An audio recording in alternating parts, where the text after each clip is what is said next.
ចំពោះការរកលុយជាមួយ YouTube ពីមួយឆ្នាំទៅមួយឆ្នាំវាមានការអាប់ដេតរហូតអញ្ចឹងយើងត្រូវការព្យាយាមមើលវាហើយព្យាយាមអាប់ដេតទៅតាម YouTube ដែរមិនថាយើងរកលុយ YouTube ឬក៏ជាមួយនឹង Facebook ឬក៏ជាមួយនឹង platform ផ្សេងៗទេវាតែងតែមានការអាប់ដេតរហូតតែខ្ញុំតែងតែប្រាប់បងប្អូនជួនកាលពេលដែលខ្ញុំប្រាប់ឥឡូវហ្នឹងគឺវាអាចនឹងអត់អីទេប៉ុន្តែរហូតដល់ថ្ងៃក្រោយវាអីក៏មានដែរអញ្ចឹងស៊ីសងទៅលើច្បាប់អាប់ដេតពីមួយពេលទៅមួយពេលចឹងអ្វីដែលយើងសំខាន់គឺយើងត្រូវព្យាយាមធ្វើ original ដោយខ្លួនឯងបើសិនជាវីដេអូនោះយើងថតដោយខ្លួនឯងហើយយើងថតជាសកម្មភាពពិតដែលយើងមិនមែនបង្កើតឡើងដោយអ្វីផ្សេងអាហ្នឹងគឺភាគរយច្រើនគឺវាមានបញ្ហាដូចយើងថត vlog យើងថតអីចឹងទៅហើយកុំឲ្យជាប់ចម្រៀងគឺវាមានបញ្ហាទៅដល់ channel YouTube របស់យើងទេ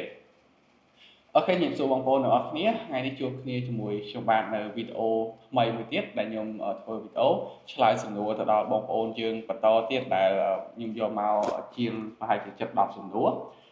សម្រាប់ឆ្លើយតបសម្រាប់បងប្អូនដែលរកលុយជាមួយ YouTube បងប្អូនថ្មីដែលចង់រកលុយជាមួយ YouTube ហើយអត់ដឹងថាធ្វើពីណាទៅណាអាចមើលវីដេអូរបស់ខ្ញុំបានដែលវីដេអូរបស់ខ្ញុំគឺ free ទេអត់មានគិតលុយទេនៅក្នុង YouTube គឺមានទាំងអស់ហើយសំណួរចម្លើយដែលបងប្អូនមានបញ្ហាអីគឺអាច comment សួរខាងក្រោមបានឬក៏បងប្អូនចូលទៅ page របស់ខ្ញុំឃើញ link Telegram របស់ខ្ញុំអាចចូលទៅក្នុងក្រុម Telegram របស់ខ្ញុំក៏បានដើម្បីសួរសំណួរដែលបងប្អូនសួរមានរូបភាពមានអីអាចផ្ញើចូលមកឲ្យខ្ញុំជួយមើលឲ្យឬក៏មានបងយើងជាច្រើនទៀតក៏ជួយចែកម្លែកបទពិសោធន៍ពាក់ព័ន្ធជាមួយនឹងការរកលុយជាមួយ YouTube យើងមានបញ្ហាអីគឺយើងអាចជួយដោះស្រាយគ្នាទៅវិញទៅមកបើសិនជាខ្ញុំមានពេលក៏ខ្ញុំចូលទៅ reply comment បងប្អូននៅក្នុង YouTube ឬក៏ Facebook page របស់ខ្ញុំដូចគ្នាអញ្ចឹងយើងចូលមកដល់សំណួរទី1របស់យើងគឺគាត់បាន comment ថាបើចែករំលែកចំណេះដឹងទូទៅតើយើងអាចរកលុយបានឬអត់អញ្ចឹងចំពោះការចែករំលែកចំណេះដឹងទូទៅយើងកុំធ្វើតែដាក់រូបមួយស្លឹកបានថាយើងបញ្ចេញមុខអីចឹងមកយើងធ្វើដូចខ្ញុំធ្វើហ្នឹងចែករំលែកចំណេះដឹងហើយគាត់ថាខ្ញុំផ្ដោតទៅលើ YouTube តែបើសិនជាយើងចង់ផ្ដោតចំណេះដឹងទៅលើចំណេះដឹងទូទៅស្ថានភាពសង្គមឬក៏វិភាគឬក៏វែកញែកអីផ្សេងហ្នឹងគឺយើងអាចបង្ហាញមុខយើងរបស់យើងចឹងមកយើងអាចដាក់ទាំង Facebook ទាំង YouTube គឺយើងអាចរកលុយបានអត់បញ្ហាទេឲ្យតែយើងអាចមានទេពកោសល្យនិយាយចែករំលែកឲ្យមានភាពតាក់ទាញឬក៏ចែករំលែកពាក់ព័ន្ធចំណេះដឹងជាមួយនឹងប្រវត្តិសាស្ត្រអីក៏ដោយឲ្យតែយើងដឹងយើងជាអ្នករៀនឬជាអ្នកស្រាវជ្រាវជាមួយប្រវត្តិសាស្ត្រចំណូលចិត្តរបស់យើងអញ្ចឹងអ្វីដែលយើងដឹងយើងយកមកចែករំលែកបន្តមកអាហ្នឹងគឺជារឿងដែលល្អហើយ100%គឺយើងអាចរកលុយបានដោយ channel YouTube របស់ខ្ញុំអញ្ចឹងអត់មានដាច់ monetize ទេគ្រាន់តែថាក្រោយនេះគឺខ្ញុំអត់បានបើកជាមួយនឹង ad បានហើយខ្ញុំអត់បើក ad ទេខ្ញុំអត់បើករកលុយ monetize ជាមួយវីដេអូរបស់ខ្ញុំទេប៉ុន្តែ channel ខ្ញុំគឺមាន monetize ខ្ញុំអាចបើកក៏បានអត់ក៏បានដែរវាអត់មានដាច់អីទេអញ្ចឹងការធ្វើ content ហ្នឹងគឺវាសុវត្ថិភាព 100% មកដោយសារយើងចេញមុខខ្លួនឯងយើងអីខ្លួនឯងដោយតែខ្ញុំនិយាយចឹងយើងបង្ហាញយើងថតខ្លួនឯងនេះគឺវីដេអូរបស់ខ្ញុំថតហើយខ្ញុំយកទៅ upload ឬក៏កាត់តតិចតួចយកទៅ upload វាជាវីដេអូសម្រាប់ចែករំលែកចំណេះដឹងហើយទាំងចំណេះដឹងទូទៅពាក់ព័ន្ធជាមួយអីផ្សេងៗគឺខ្ញុំធ្វើដូចគ្នាវាគ្រាន់តែជាចំណែកតូចមួយអាចជួយទៅដល់បងប្អូនថ្មីអាចដឹងអំពីអ្វីដែលបងប្អូនអត់ធ្លាប់ដឹងពីមុនអញ្ចឹងយើងចូលមកដល់សំណួរមួយទៀតគាត់បាន comment ថាជំរាបសួរបងសូមសួរមួយសម្រាប់ភ្លេងដែលយើងបង្កើតឡើងដោយ AI តើអាចប្រើប្រាស់នៅក្នុងវីដេអូបានដែរឬទេសូមអរគុណសម្រាប់ចម្លើយបងចំពោះភ្លេងដែលយើងបង្កើត AI យើងអាចរកបានប៉ុន្តែមិន 100% ទេដោយសារតែ AI យើងអត់ដឹងថា AI ដែល generate មកឲ្យយើងហ្នឹងវាជា original ឬក៏អត់មានគេយកទៅប្រើឬអត់ឬក៏វាជាភ្លេងថ្មីហ្មងអត់មានជន់គេអត់អញ្ចឹងវាយើងពិបាកបើសិនជាយើងយកវាមានហានិភ័យយើងអាចនិយាយថា50-50អញ្ចឹងទៅតែបើសិនជាសុវត្ថិភាពហ្មងមានតែភ្លេងនៅក្នុង YouTube ទេ YouTube យកមកឬក៏យើងបង្កើតថ្មីដល់ខ្លួនឯងហ្នឹងទៅយើងអាចរកលុយបានវាអត់មានបញ្ហាជាមួយនឹងភ្លេងតែបើយើងយកចេញពី AI download ពីនេះពីនោះមកវាអាចមានភាគរយដូចគ្នាទោះយ៉ាងណាក៏យើងនៅតែមានភាគរយបាទភាគរយដែលវាអាចមានបញ្ហាទៅដល់ channel របស់យើងនៅថ្ងៃក្រោយហើយអាហ្នឹងពិបាកណាបងប្អូនដល់ពេលដែលយើងធ្វើច្រើនវីដេអូហើយយើងយកភ្លេងយើងមកហើយដល់ពេលយើងគ្រប់គោលការណ៍យើងមិនដឹងថាភ្លេងឬក៏វីដេអូមួយណាដែលជាប់ review content ទេបើសិនជាវាជាប់ copyright YouTube ប្រាប់មកយើងដឹងយើងងាយស្រួលទេតែបើសិនជាឲ្យយើងទៅរាវយើងមិនដឹងថាវីដេអូណាទេដោយសារតែ YouTube អត់មានប្រាប់ថាវីដេអូនេះវាជាប់ review content អីទេនៅពេលដែលយើងស្នើវាសរុបទាំងអស់តែម្ដងបានថា channel របស់យើងគឺជាប់ review content អត់អាចរកលុយបានអញ្ចឹងយើងមិនដឹងថាទៅរកមុខនៅអាមួយណាដែលយើងកែទេជំរឿនចុងក្រោយវីដេអូមានតែលុបវីដេអូទាំងអស់ហ្មងដើម្បីធ្វើការស្នើសុំរកលុយជាមួយនឹង YouTube សាជាថ្មីសំណួរមួយទៀតក៏បានខមមិនថាថតមន់ប្លង់តែមួយតែថតច្រើនវីដេអូអាចមានបញ្ហាដែរទេអត់មានបញ្ហាទេយើងថតតែមួយប្លង់ថតដដែលក៏បានដែរសំខាន់បញ្ហាគឺបញ្ហាជាមួយអ្នកមើលទេបើយើងថតជាមួយនឹងវីដេអូរបស់យើងផ្សេងគ្នាកុំឲ្យតែយកវីដេអូតែមួយហ្នឹងទៅអាប់ឡូតដដែល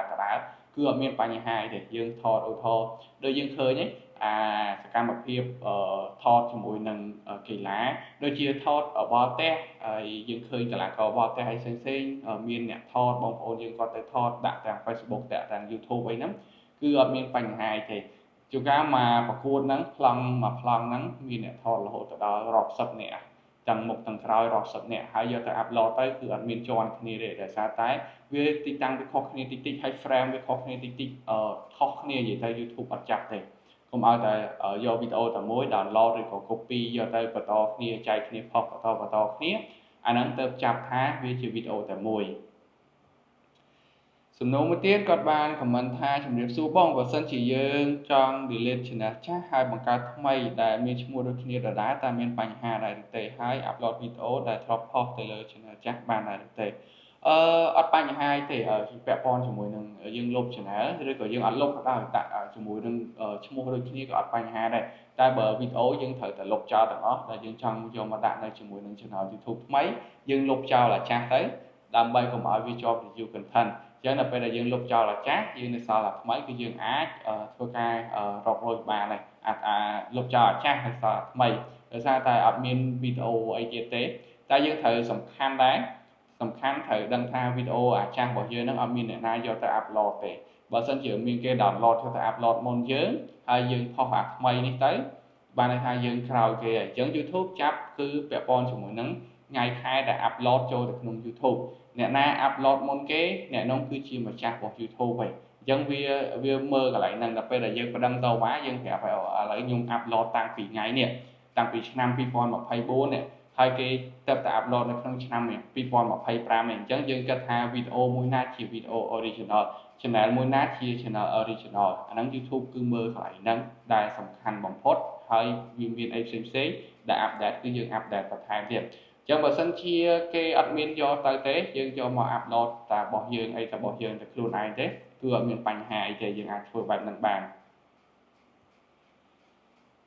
ចូលមកដល់សំណួរមួយទៀតគាត់បានខមមិនថាបងសុំសួរមួយតើពេលដែលយើងផុសសតហើយយើងយកភ្លេងនៅក្នុងសតមកដាក់ជាមួយនឹងវីដេអូរបស់យើងថតផ្ទាល់តើជាប់ copyright ឬអត់បើសិនជាយើង add ភ្លេងបានថាយើង add ជាមួយនឹង sound នៅក្នុង YouTube នឹងតែម្ដងគឺអត់មានបញ្ហាអីទេកុំឲ្យតែយើងចូលទៅ download ចូលមកដាក់ជាមួយនឹងកម្មវិធីកាត់តរបស់យើងហើយបាន export ឬក៏generate វាចេញមកហើយ render វាចេញមកហើយយកទៅ upload អាហ្នឹងទៅអត់កើតតែបើសិនជាយើងឧទាហរណ៍ថាខ្ញុំថតចឹងយើងថតបានវីដេអូខ្លីមួយយើងយកទៅដាក់ក្នុង upload ទៅក្នុង YouTube ហើយយើងវាមានកន្លែងឲ្យ add music ចឹងយើង add sound ឬក៏ add music ហ្នឹងមកគឺវាអត់មានបញ្ហាអីទេយើងអាចរកលុយបានហើយ YouTube អនុញ្ញាតអត់មានប៉ះពាល់ទៅដល់ channel YouTube របស់យើងទេចំណុចមួយទៀតគាត់បាន comment ថាចុះបើយើងរក 10M មិនគ្រប់3ខែតើអាចរកលុយបានឬអត់បើសិនជា3ខែយើងអត់រកបានគ្រប់ 10M ចំពោះ short គឺយើងអត់រកលុយបានទេយើងអត់មានសិទ្ធិស្នើសុំ monetize ទេកន្លែងតែយើង monetize កន្លែងតែយើងស្នើសុំហ្នឹងគឺអត់មានទេរហូតតដែលយើងអាចរកបានជាមួយនឹង 10M ជាមួយនឹង 1k subscriber អាហ្នឹងទើបយើងមានសិទ្ធិស្នើសុំភ្ជាប់ជាមួយនឹង AdSense ស្នើសុំ monetize សម្រាប់វីដេអូរបស់យើងឲ្យមានពាណិជ្ជកម្មឲ្យយើងអាចរកលុយបានសំណួរមួយទៀតគាត់បាន comment ថាជំរាបសួរបងបើសិនជាយើងធ្លាប់មាន main channel ដែលយើងធ្លាប់ផុសវីដេអូតែបានផ្អាកច្រើនឆ្នាំហើយចង់បង្កើត brand channel នៅក្នុង channel ហ្នឹងដើម្បីធ្វើ content ថ្មីbrand channel អាចរីកល្អនិងរកលុយបានដែរឬទេ ចំពោះ brand channel គឺយើងអាចរកលុយបានតែបើសិនជា reach ល្អហ្មងបើតាមបទពិសោធន៍របស់ខ្ញុំវាចាញ់មែន channel ទេអញ្ចឹងបើសិនជាអាចយើងចង់ឲ្យល្អហ្មងយើងគួរតែបង្កើត email មួយទៀតហើយយកមកបង្កើត channel ថ្មីតែម្ដងជា main channel ផុសជាមួយនឹង main channel ល្អជាងប៉ុន្តែជាទូទៅគឺយើងអាចធ្វើបានបើសិនជាពាក់ព័ន្ធជាមួយការរកលុយអីបើសិនជា content របស់យើងល្អអត់បញ្ហាទេ brand channel ក៏បានដែរដោយសារខ្ញុំ channel ដែលខ្ញុំរកលុយមុនភាគច្រើនក៏ជា brand channel ដែរខ្ញុំចូលបង្កើត email ច្រើនខ្ញុំបង្កើតតែ main channel មួយខ្ញុំដាក់ brand channel 2អីចឹងទៅប៉ុន្តែធ្វើបែបហ្នឹងគឺវាអត់សូវល្អទេបើសិនជាយើងមិនមែនធ្វើជា original សុទ្ធមកបើខ្ញុំធ្វើជា original សុទ្ធហ្មងគឺវាអត់សូវប៉ះពាល់បានថាជួនកាល channel មួយខូចវាអាចទាញទៅដល់ channel ផ្សេងទៀតឲ្យវាមានបញ្ហាដូចគ្នាដោយសារវានៅក្នុងចង្កោមតែមួយអញ្ចឹងវាអាចមានបញ្ហាខ្លះបើសិនជា channel របស់យើងវាបំពេញកលការឬក៏ខុសច្បាប់អីចឹងទៅតែបើយើងច្បាស់ថាអត់មានបញ្ហាទេអា brand channel ក៏យើងអាចប្រើបានដែរវាពាក់ព័ន្ធជាមួយនឹង reach អីវាខុសគ្នាតិចតួចទេសំខាន់ទៅលើ content របស់យើងឲ្យតែ content របស់យើងល្អក៏យើងអាចប្រើការបានដែរវា reach ឲ្យយូរទៅវា reach ឲ្យដូចគ្នាទេគាត់ថាដំបូងបើយើងប្រៀបជាមួយ main channel ហ្មងគឺវារៀងស្ទើរបានន័យថាវារៀងក្រោមនៅក្នុងការ reach អីផ្សេងៗហ្នឹងវានៅក្រោមជាមួយនឹង main channel បន្តិចអូខេមកសំណួរទៀតគាត់បាន comment ថាបងខ្ញុំធ្វើ content travel ជាមួយនឹង food បានដែរឬទេឬក៏ធ្វើតែមួយខ្ញុំចង់ធ្វើវីដេអូបែបដើរលេងកន្លែងផ្សេងនិងថតរបស់ញ៉ាំតាមទីកន្លែងផ្សេងផងអាហ្នឹងយើងធ្វើដូចជាលក្ខណៈ vlog ទៅបែរយើងបង្ហាញមុខរបស់យើងថតសកម្មភាពរបស់យើងផ្ទាល់ហ្មងយើងអត់សូវផ្ដោតទៅលើកន្លែងដើរលេងឬក៏អីទេយើងផ្ដោតទៅលើរួមជាមួយនឹង vlog របស់យើងបែរថាក្នុង vlog របស់យើងបង្ហាញកន្លែងដើរលេងអីចឹងទៅហើយយើងមានទាំងម្ហូបយើងមានទាំងអីចឹងទៅអាហ្នឹងគឺយើងធ្វើបានតែបើសិនជាយើងថតផ្សេងគ្នាហ្មងអត់ចេញមុខទេយើងថតតែកន្លែងដើរលេងកម្សាន្តអីចឹងទៅហើយនឹងម្ហូបអីហ្នឹងវារៀងដាច់តម្លៃពីគ្នាបន្តិចតែបើយើងថតជា vlog ថតជាខ្លួនឯងអញ្ចឹងបែរថាយើងធ្វើសកម្មភាពអីក៏បានដែរនៅក្នុងហ្នឹងពេលខ្លះយើងថតបង្ហាញកន្លែងដើរលេងអញ្ចឹងទៅពេលខ្លះយើងថតឥឡូវខ្ញុំនៅកន្លែងនេះយើងញ៉ាំអីកន្លែងនេះម្ហូបឆ្ងាញ់ឬក៏យើងទិញម្ហូបយកមកធ្វើនៅកន្លែងកម្សាន្តរបស់យើងអីចឹងទៅគឺអត់បញ្ហាទេកុំឲ្យតែយើងធ្វើដាច់តម្លៃពីគ្នាហ្មងអាមួយធ្វើចំអិនម្ហូបនៅផ្ទះនៅអីចឹងទៅមួយទៀតទៅដើរលេងវាដាច់តម្លៃពីគ្នាតែបើសិនជាយើងភ្ជាប់ជាមួយគ្នាកន្លែងកម្សាន្តហើយមានធ្វើម្ហូបនៅកន្លែងកម្សាន្តកន្លែងដើរលេងរបស់យើងហ្នឹង